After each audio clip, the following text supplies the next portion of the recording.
Washington football team fans? Welcome back to another episode of the BnG podcast. And guys, it is Monday, so we leave you with a timestamp. It is Monday, December 13th.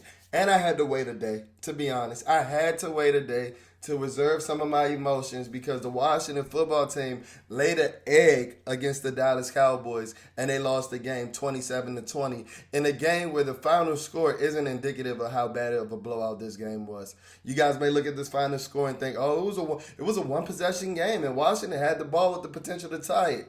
But the score doesn't paint the whole picture, and this is what we're here to do over at BnG. We're here to paint the entire picture, to lay out the game, and lay out everything about Saturday's matchup with the Dallas Cowboys. So as I mentioned, we lost. We laid an egg, 27-20 against the Dallas Cowboys. But the title of this episode, I'm actually going to go with Little Brother. I'm actually going to go with Little Brother because it took me 26 years. It took me 26 years for me to admit it, but man, we're the Dallas Cowboys' little brothers. We're the Dallas Cowboys' little brothers. And I've heard fans say it before while I was younger in trash talking. I've even heard a couple fans talk about it in recent years. But yesterday actually opened my eyes. I had a first person experience point of view to it. And yeah, hey, you Dallas Cowboy fans were telling the truth. You guys are our big brothers. You guys are our big brothers. Our big brothers that aren't just as non-successful as us. Keep in mind. So we both may still be living in our mama's house. You may be 27, I may be 24. But y'all are our big brothers. It is what it is. And the reason that I say that is, guys, we got our butts whooped on and off the field yesterday. We got our butts whooped on and off the field throughout the entire week.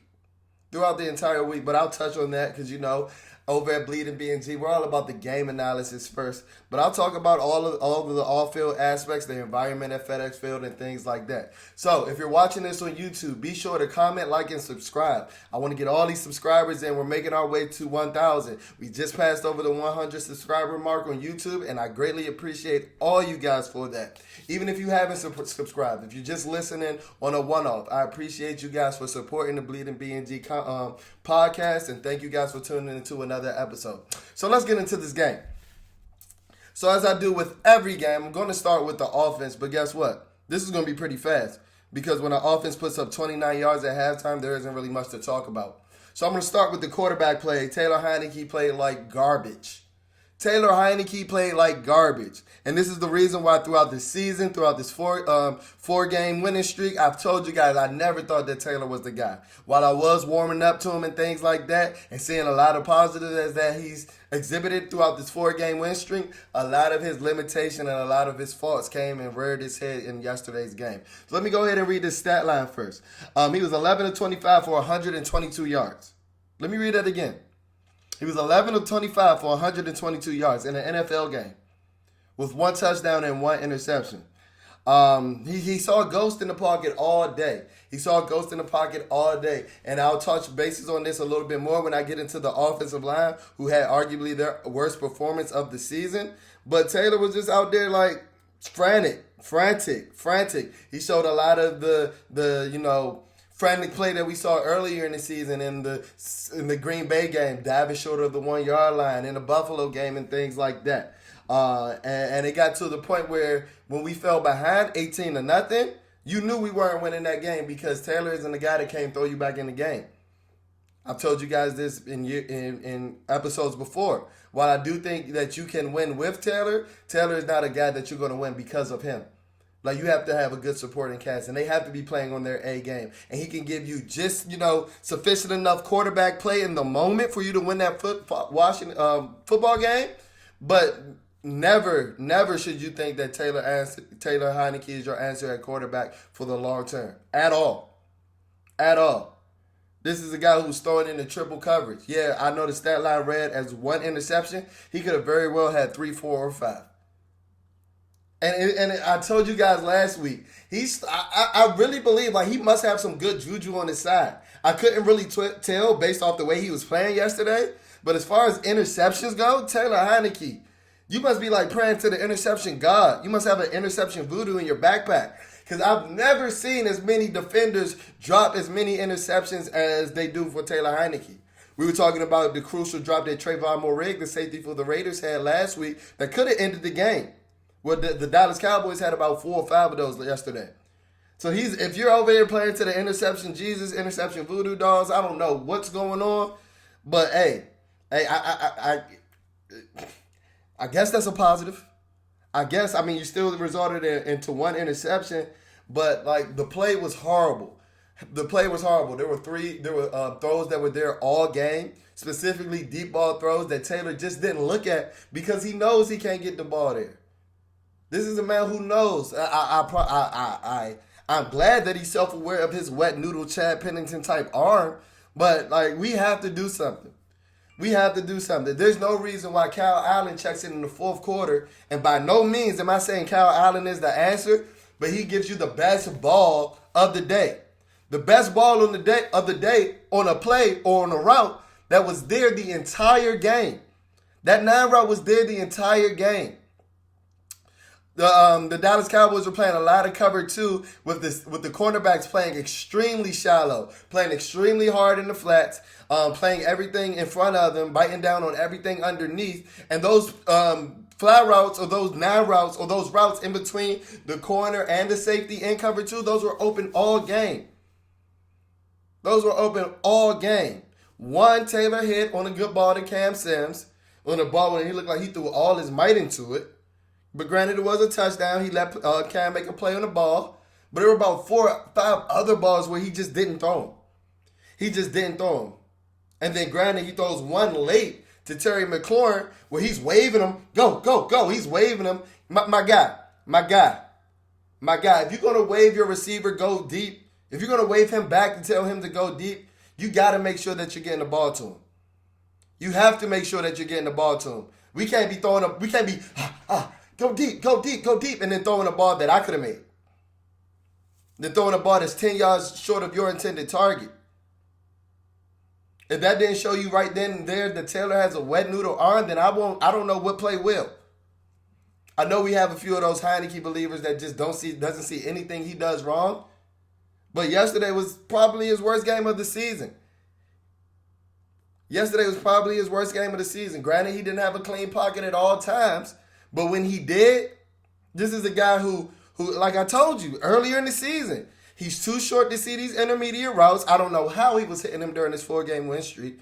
Maybe we just called a magic spell. That's what happens with the ebbs and flows of an NFL season. But he's missing throws inside the middle of the field because he can't see over 6'5" Eric Flowers and 6'5" Brandon Scherf. That's the only explanation I can see why, because I'm seeing these throws from section 139 in the stands. I'm seeing these dudes open. And I'm not even going to act like there was a lot of those throws yesterday, but when they were there, you missed them. And the reason that there weren't a lot of those throws there yesterday is because the Dallas Cowboys game plan was to have Taylor throw outside of the numbers and have him beat him that way. And he couldn't. These are the reasons why, even though we went on a 4-game win streak, I still believe that you need to go find your franchise quarterback this offseason. It's a must. It's a must at this point. These are the limitations that had this guy sleeping on the couch this time last year. These are the limitations that had this guy as a backup in the XFL. He was a backup in a now non-defunct NFL football league. And these are the limitations. Yeah, I know he knows the offense. That's what's his saving grace right now. But when Scott Turner has to go away from the offense or the schematic flow of the game because we're down 18-0, you have a guy at quarterback right now that can't win you the game, can't throw you back into the game. It's impossible. Not with Taylor Heineke.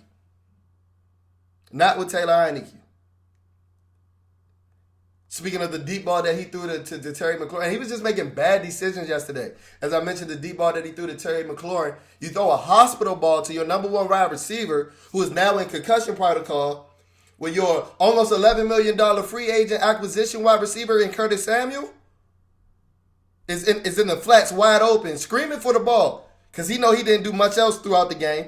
So he know he wasn't getting open throughout the rest of the game. So I know why he was screaming for the ball. Because that was his one opportunity to make a play, and you just don't look at him.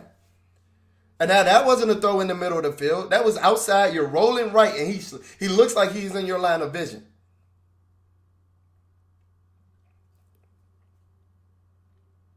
Like these are the things that we can't have. These are the things that I'm trying to figure out why all these Heineke believers aren't seeing, or they're choosing not to see.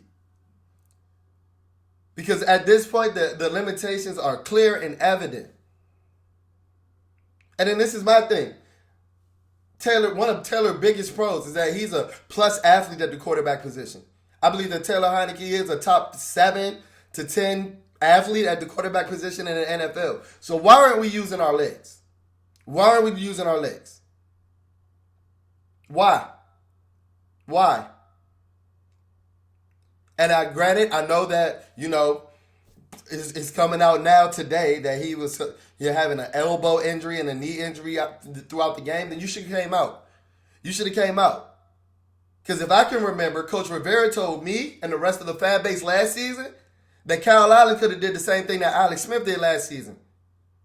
And that was better than what I saw from Taylor Heineke yesterday. So why wasn't he coming out the game? But these are the kind of things that, happens when, your head athletic trainer gets raided by the FBI and he hasn't been heard from since.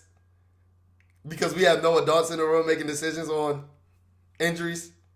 So these are the type of things that happen. So, the passing game was inept. I even heard Coach Rivera, and it's one of the reasons that I actually held on to do my podcast on Mondays because, I did want to reserve my anger. I know y'all didn't want to hear me all screaming, hearing all that feedback in your mics again, like I did during the Buffalo game, because trust me, that was not an enjoyable listen for me. I was actually turning red in that video. So I didn't want to turn red today. But I also wanted to hear some of the news and notes coming. And what did some of the Washington football team organization think about that game? And I'm hearing like Coach Rivera talk about like he didn't think that Taylor played horrible. He didn't, but he felt that Taylor was pressing and things like that. And he didn't really give Taylor a vote of confidence. But so here's my thing: if you felt like you had the game, like you said today, why don't you make the change? And then Taylor in the conference call yesterday said he was hurt throughout the game. And I believe it was after that first strip by Micah Parsons, who's a demon, who I'll touch on later. Micah Parsons is a demon. Oh, my God. Micah Parsons is everything that I thought Chase Young would be. And I'm not even talking about as a pass rusher or things like that. I'm talking about a dominant defensive piece that changes your defense, that changes the game. Micah Parsons has been everything that has been as advertised. But I'll get onto that later. And then I know Coach Rivera was talking about the interception, talking about, Dallas ran a 0 blitz. It was a good call for that play. Yeah, I kind of understand it, Ron. I kind of understand it. But guess what? Quarterbacks in their right frame of mind, great decision-making quarterbacks, they chalk that ball. They throw that ball right into the line of scrimmage. You don't see a huge DN running at you. You still try to make the play when you're 5'11", when you're the same height as me. Or maybe a 6-foot quarterback, a 6'6" quarterback can make that throw. These go back to the limitations that Taylor Heineke has. It's either a physical limitation or it's a mental limitation at this point. Because you chalk that ball. You don't try to make that throw. Perfect calls happen on perfect offensive plays all the time. You know what I've seen Peyton Manning do in that instance? Throw the ball at his feet. Don't let a defender make a play. If my receiver isn't going to get it, nobody's going to get it. But I didn't see that out of Taylor yesterday. Then the running game was inept. Antonio Gibson, you have to hold on to the ball. You lead the league in fumbles at this point. And I don't know how it's week 14 and you still holding the ball like a loaf of bread. I haven't seen a running style change or anything. But guess what? We haven't talked about it in recent weeks because you've been having success. And we've been winning. But losing exposes all. You haven't really been working on your running style and holding that football tight. You haven't. I even went back yesterday and looked at the Seattle game. You wasn't necessarily holding the football the tightest in that game. You just didn't fumble. And I think, don't get me wrong, I think Antonio Gibson is a special talent. I think Antonio Gibson is a special talent. 6'1", almost 6'2", 230 pounds. I really haven't seen that 4.3 speed that, he exhibited in the combine. Or that he exhibited this year against Buffalo on the screen pass. I haven't really seen that speed since. Like my buddy Todd from the Tay and Todd podcast, shout out to you guys. Me and him have this conversation all the time. Antonio Gibson could have so many 50 to 60-yard runs if he doesn't trip over the last defender, or if he knows when to make the right cut and things like that. Things that he showed at Memphis. So I'm trying to figure out where his open field ability's gone. And by no means do I think that Antonio Gibson is playing bad. Don't think that by my criticism today. But there's some things that he can improve on.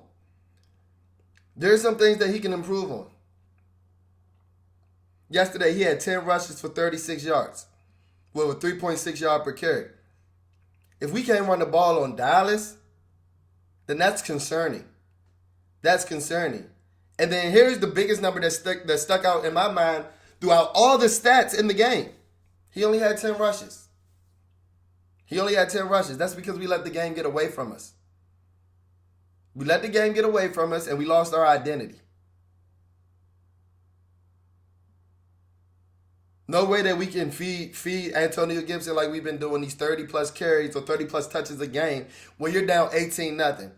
And I really want to touch on the call that got us down 18-0 in the first place. Your defense is playing okay. Your offense is putrid. You have the ball not in field goal range, but on plus side of the field. Like I said, the offense was playing putrid. Why are we going for it on 4th and 3? Why? Why, Coach Rivera? Why, Scott Turner? Because if I could tell at that point from the stands that the offense didn't have it, why couldn't you? And guess what that resulted in? The biggest play in the game and a score for Dallas.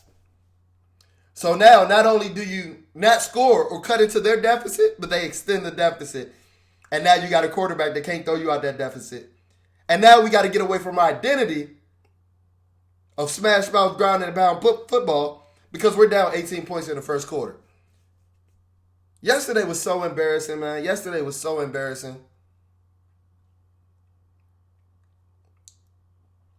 While I didn't see too many Cowboy fans in my section, because we are behind the Washington football team bench, and my seats are really good. So, we're pretty close to the Washington football team bench. But it got very depressing for me to look just across the field, and I just saw a sea of blue. It looked like the Antarctic Ocean out there, Jones. So much blue in the stands. And like you heard it after every play. Amari Cooper makes his first catch. It's like, cool, so loud in the stadium, it made my ear ring. I'm like, are we in Arlington? Are we in Arlington, Texas? Are we in Dallas? But you have to keep all that in mind. That's exactly why you don't go for it on 4th and 3. Your home field is cheering for you on 4th down anyway. So why are you going for it? Like they're trying to deviate you to do something where you either jump off sides, the communication isn't there, or something like along the lines of that at home, which is ridiculous, but you still go for it, and we saw the result. The demon that is Michael Parsons tackled Taylor Heineke, strip sack. Another Dallas Cowboys defensive lineman ran it in for a touchdown. And my thing is, on that play too, was there nobody that was just trying to run him down? Or is just everybody in our offense that slow? That dude took forever to get down that sideline. And I don't even think it was a physical issue. It's an effort issue. I saw a dude stop running on that play. And we want to talk about culture change and things like that. It's mighty funny that the culture change has been brought back up once we start winning. The culture isn't going to change until you start winning on a consistent basis. Because, yeah, we can have these little flash in the pan win streaks and things like that. But guess what? We ultimately turn our ugly heads and rear ourselves to the Washington football team that we've been for the last 20 years. Like, it's a joke, man. It's a joke. It's a joke. The passing game was non-existent. Terry McLaurin, Curtis Samuel, and De'Ami Brown combined for 0 receptions for 0 yards. Let me repeat that. Terry McLaurin, Curtis Samuel, and De'Ami Brown. That was your wide receiver 1, 2, and 3 going into the season. Go look at the depth chart if you think I'm lying. Those guys combined for 0 catches and 0 yards.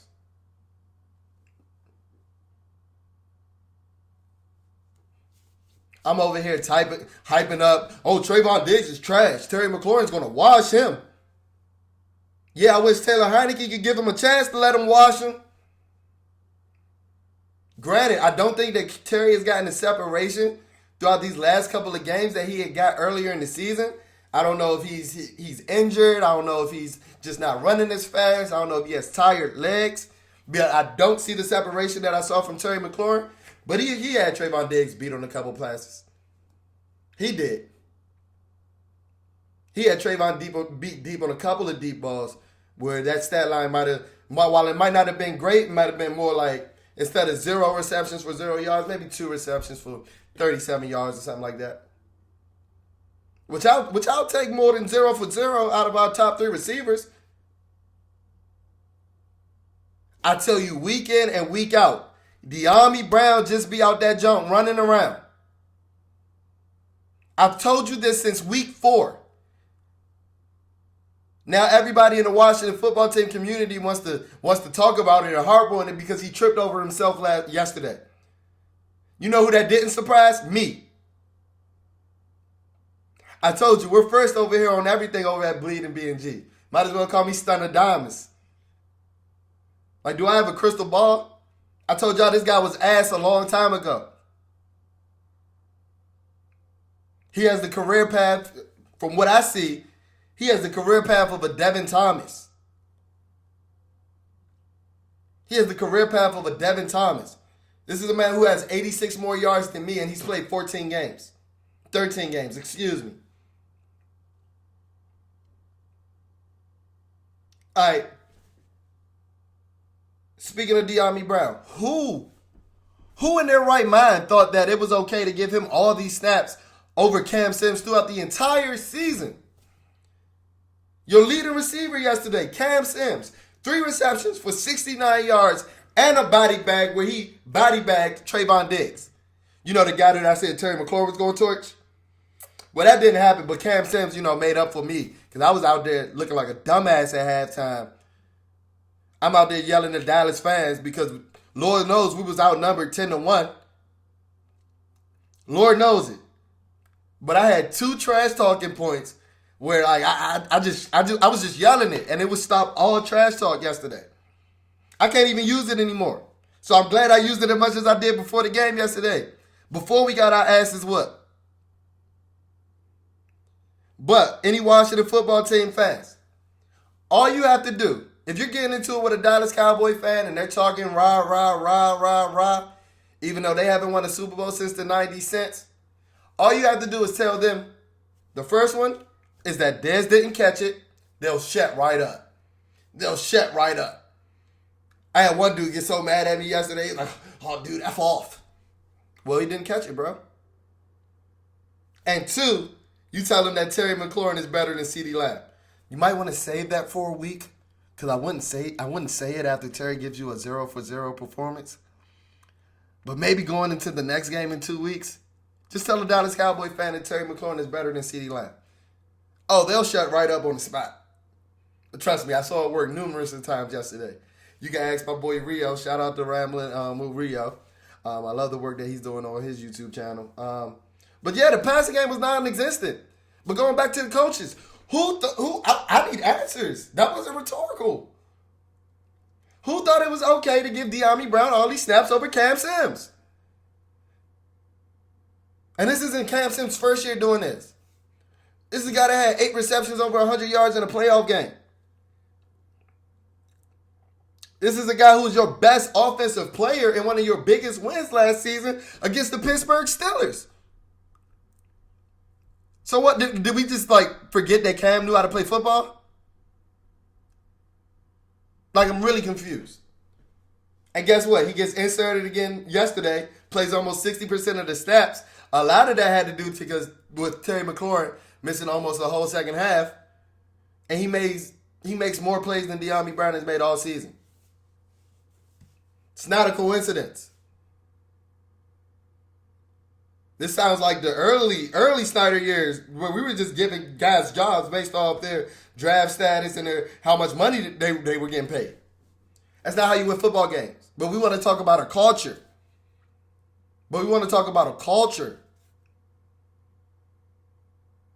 You know what's an aspect of a bad culture?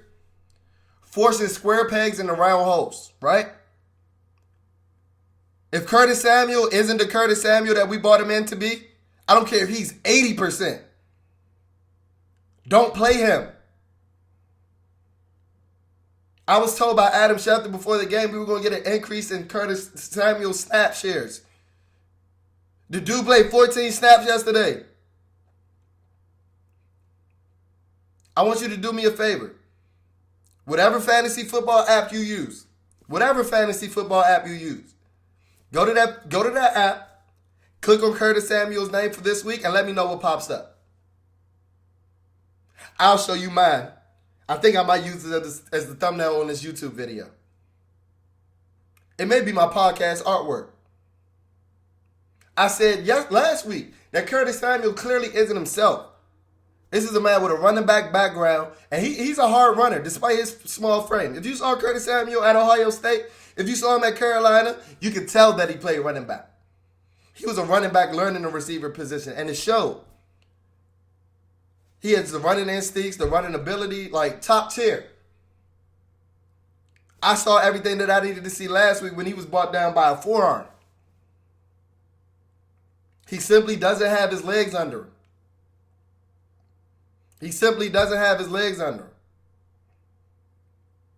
And you don't want to eat crow and, put him up for the season.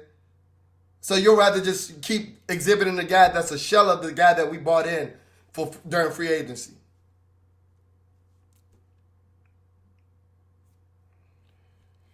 I'm seeing a lot of the foundational issues that I talked about earlier in the season when we were losing. A lot of it reared its head yesterday. I told you that.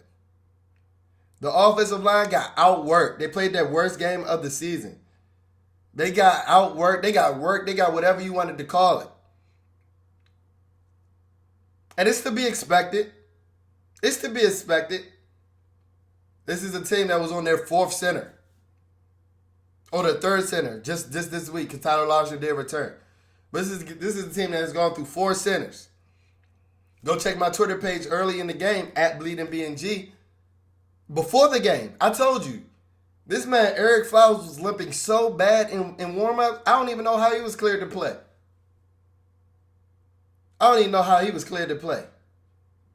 He was walking around there like he was stepping on some hot stones or something. He was limping so bad. And I love Eric Flowers. Don't get me wrong. I think he's the best guard on this team. Brandon Scherf, your ass.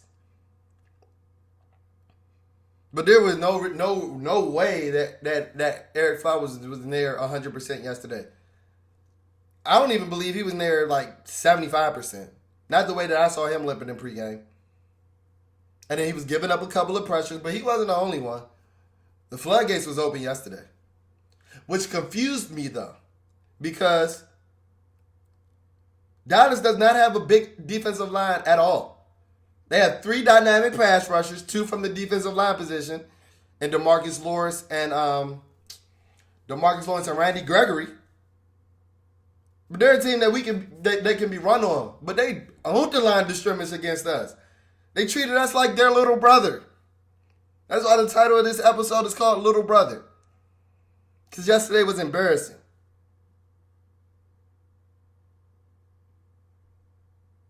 It was a coaching issue, it was a game issue, it was a player issue, it was everything. Because evidently the coaches weren't in sync either.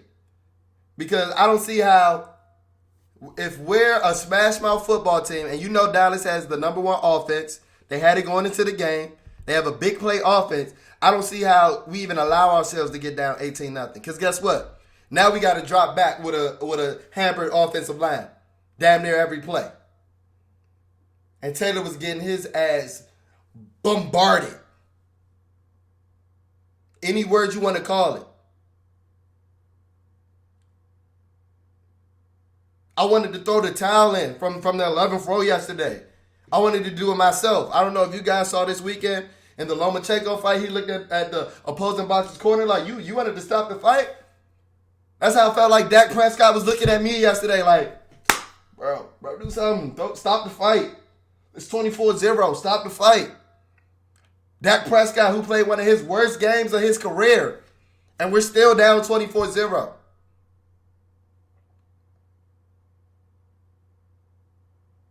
We get an interception from Dak Prescott in plus territory and with amazing field position while the game is still close. I think Dallas was up 3-0 at the time. You cannot give the ball right back 3 plays later. You can't. You can't.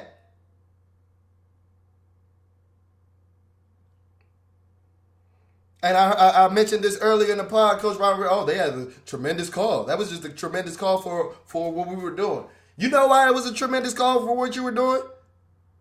Because you run a goddamn screenplay every 4 plays, every 4 or 5 plays. So, I mean, you can only guess but so much of what's coming.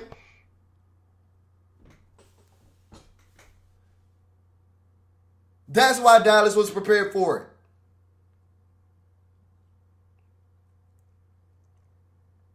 And I told you I'm a Scott Turner fan. I'm a Scott Turner fan, but I think he's taking a lot of heat because he's trying to cover up some of Taylor's limitations. No reason why we're down 18-0. You still calling sideways throws, multiple sideways throws, horizontal throws. I'm talking about screens and bubbles and things like that. You know why? Because he knows his quarterback can't push the ball downfield. Which is sad. Which is sad. Sad.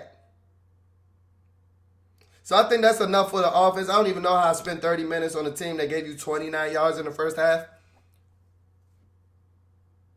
Horrible. One thing. DeAndre Carter, beautiful story. You got to catch that ball, bruh. You got to catch that ball, bruh. I don't know if you got some Butterfingers. I don't know if you dipped your hand in some butter right before that. Like, the best ball of the game. A chance to bring us in the game that we were getting shellacked in, and you dropped that pass. You know what I wanted to see? I wanted to see one of them temper tantrums after you drop that pass, like the temper tantrums you throw when you can't return a kick. That's what I wanted to see. To show me that you really cared. Because I couldn't tell the way you dropped that pass. Tremendous story. But guess what? There's a reason why I call this receiver Cortarian the Pips. Still. DeAndre Carter, you're one of the Pips. You're one of the Pips. You have to catch that football, bruh. Now on to the defense. While I do think the defense played really, really, really good. I'm not going to say it was great or anything like that. There were some things that, left a lot to be desired. But I want to get into the positives first.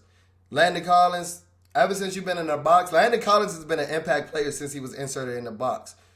I don't care if you like him or not, but you can't argue with that. He was the first quote-unquote safety since 2007 to have a 2-sack game and an interception.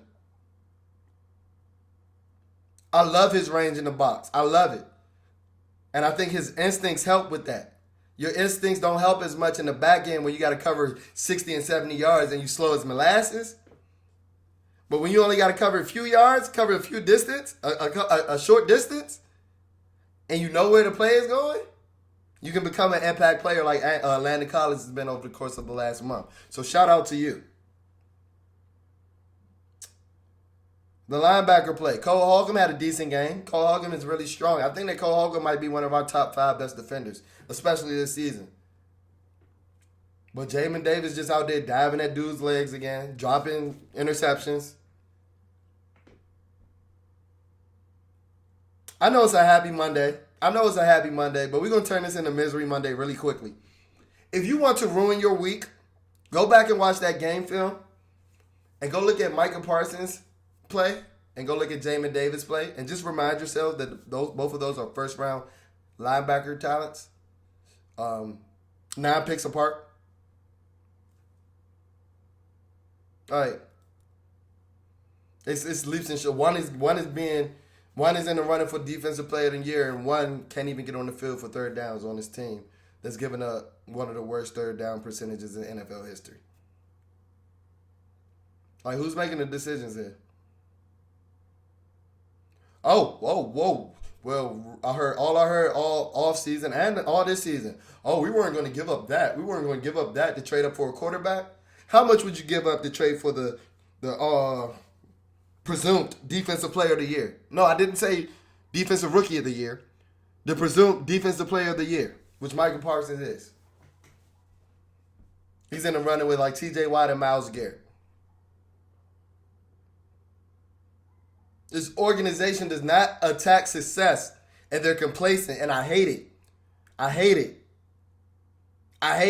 If you really wanted to rely on this defense to win you games, if you really wanted to rely on this defense to win you games like you claimed going into the season, you go get that dude to pair with a Chase Young, to pair with a Montez Sweat.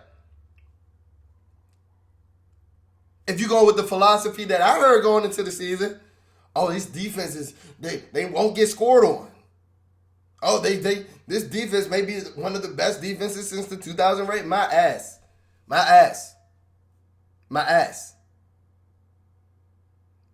And no, the defensive line didn't play horrible. I mean, the defense didn't play horrible as a unit. But John Allen and Matt Ioannidis, you both did have some costly penalties. John Allen's offside led to a Dallas Cowboys touchdown that resulted in a score of 11-0 instead of us being down 6-0. It was on third down. We had got the stop. Dallas was about to kick the field goal to go up 6-0. Boom, offsides, first down. Guess what? Touchdown next play. That John Allen, you've had an all-pro season, but that can't happen. Especially not when you calling on all these radios. I need all the fans there. I loved it. But you got to show me that you really wanted all the fans there.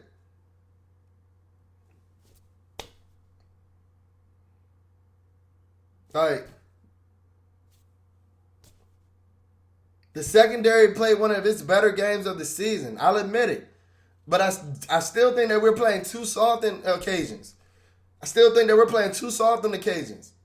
Like on the 3rd and 13 where CeeDee Lamb catches a screen pass and gets a first down. Yeah, a lot of it was because of our missed tackles. But why are we coming from so far to make a tackle? Why are we playing up? To that point, Dak showed you that he wasn't going to beat you with his arm yesterday. He showed you he wasn't really going to beat you with his play yesterday. We just keep letting Amari Cooper catch all these hitch routes. He showed you he wasn't running by anybody, but all right, I'll let him run his 6-yard stop route. Let him catch it. Like, and if you see if Dallas is giving you what is taking what you're giving them, they're like, adjust. I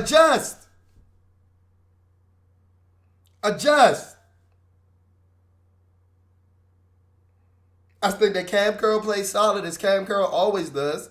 The second best defender on his team. I've been telling y'all that for 2 months now?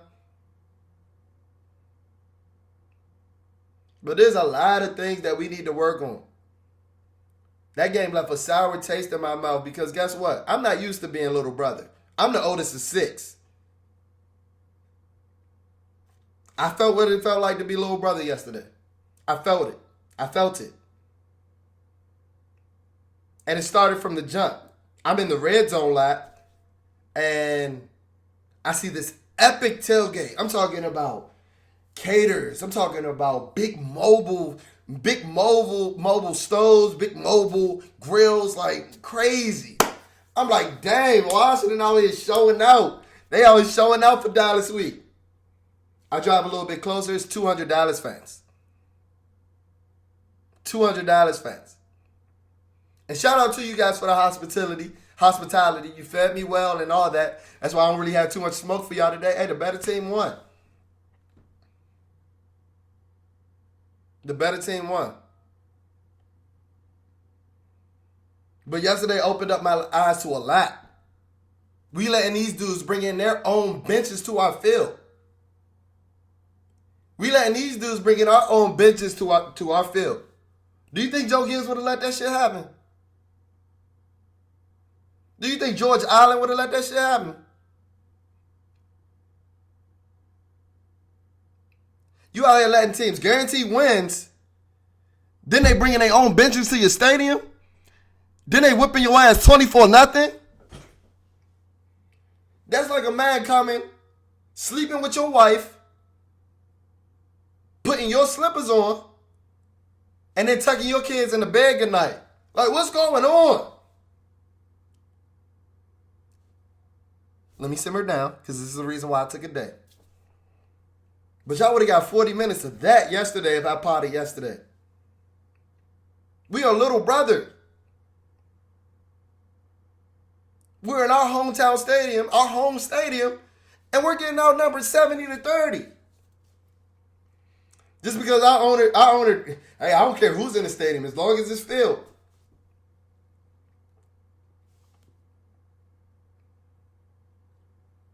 Like, it's bad.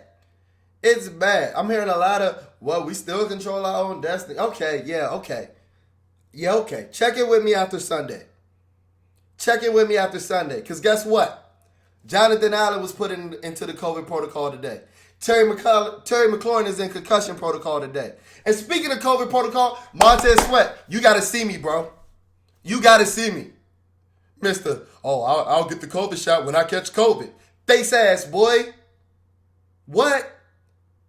I'm telling y'all now. We had to play with our 5th and 6th defensive end on the roster because this guy came back after getting punched in the goddamn face and breaking his jaw. This guy comes back, tests positive, the leader of the anti-vax movement. And hey, I have no opinion on your personal situation and whether you should get the vax or anything like that. No, not by any means. But Montez Sweat was the leader of the anti-vax community or the conglomerate in the locker room in Richmond. And then he comes back returning from injury. But we came off a 4-game win streak without him. And he comes back, and now our entire defensive end room has COVID. And I was telling everybody yesterday, because these people were like, no, he tested positive. He can't be in the building. Go look back at the goddamn tweets. He was on the side field all last week. He was on the side field practicing with other dudes all last week. So you really think he hasn't been in the building?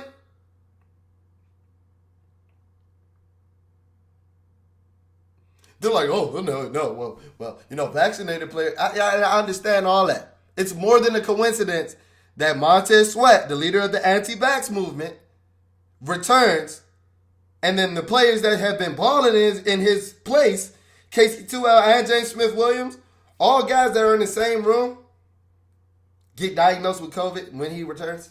That's more than a coincidence.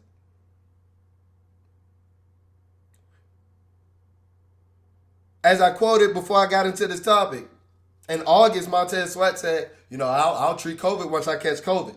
Now you've caught it. So I'm hoping that you're really taking it seriously about treating it. That's all I'm going to say.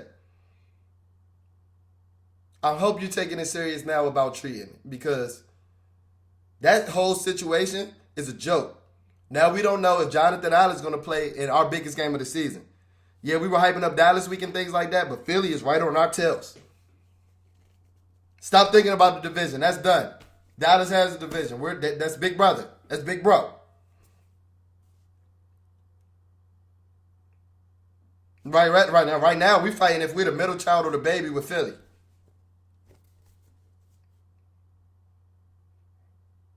And your best receiver's in concussion protocol because your quarterback wants to throw hospital balls while missing your prize free agent receiver in the flats wide open.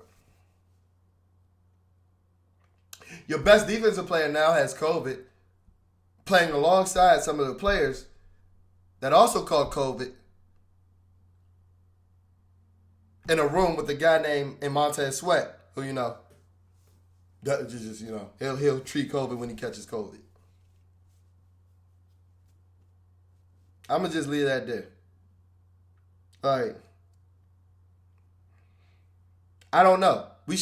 I should have known we were going to lose yesterday when the report came out that not only James Smith-Williams is going to be out, but Casey Toohill as well.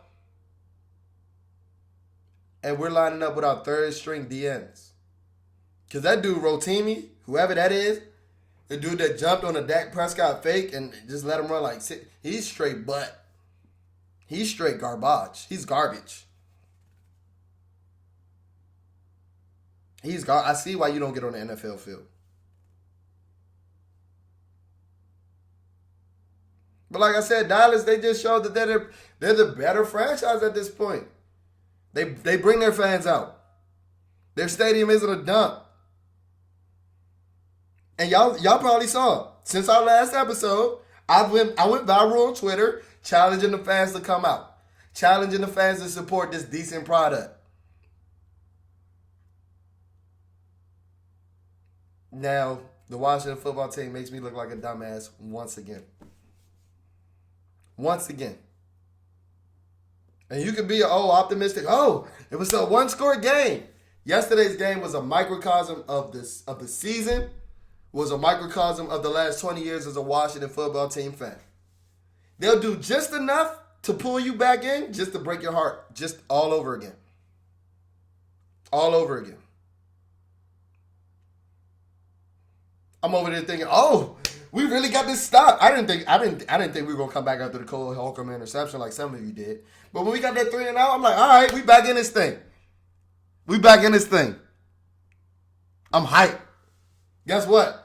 Full honesty and transparency, I walked out the stadium by then. Y'all thought I was gonna sit through that bloodbath? I walked out the stadium during Washington's drive where they scored their second touchdown. So I'm sitting outside the stadium looking at one of the big screens on the Bud Light Pavilion. I'm like, all right, we got a chance. But guess what? I wasn't the only one. It was hundreds of us that got tired of watching that football game yesterday. I'm like, all right, we got a chance. And 2 plays later, DeAndre Carter just let the ball go down his chest. Like, bro.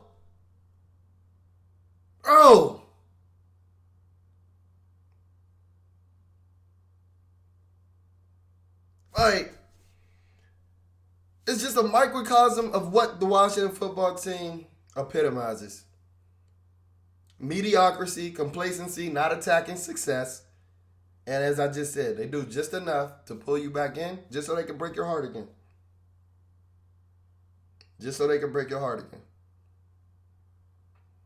So that's it for today's episode of the Bleeding BnG podcast, episode 39.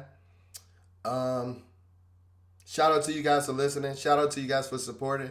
As I mentioned at the beginning of the podcast, we just reached over 100 subscribers on YouTube. I'm noticing that my podcast plays are increasing by the episode. I'm talking about drastically. In some cases, doubled, almost tripled by the episode. So I appreciate all you guys' support. It looks like we're doing something right over here. It looks like the content might be getting better, more engaging and things like that. I appreciate it. Make sure you tune into us on all podcast platforms at this point. We're available on all podcast platforms, but specifically on Spotify or Apple Podcasts. If you can review and leave a rating, just a quick 5-star rating if you love our podcast, or just rate us appropriately, and then leave like a sentence-long review. That can help finesse the algorithms so that when you're looking for Washington football team content, Bleeding BnG is being pushed to the forefront because we're giving you guys everything you want. I told you guys a long time ago, we want to be your number one content hub for everything Washington football team. So with that being said, be sure to check out our social media pages. I just mentioned, we go viral once a week at this point. Shout out to Fred Smoot and Santana Moss for the retweet and the repost. Follow us on our Twitter. That spelling is at Bleeding BnG, BLEEDIN BnG. So it's only one G in our Twitter handle. And then follow us on our Instagram at Bleeding BnG. That's BLEEDING BnG. So there's 2 G's in our Instagram handle. And as I said before, be sure to subscribe, to like, to comment on YouTube. We're pushing out this content as much as we can. My work schedule has changed, so these preview episodes for these matchups coming in the next 4 weeks are going to be pushed out to you. I know that I promised them early in the season, but a lot of COVID complications affected my work schedule and things like that. But, my time management and things like that are getting better. So these preview episodes will be coming out. Look for a preview episode for the Philadelphia Eagles matchup. And I'll check in with you guys later. But let's stay on the ups and ups because we're technically, we technically still control our own destiny. So let's keep these positive vibes going, and I'll check in with you guys later. Peace.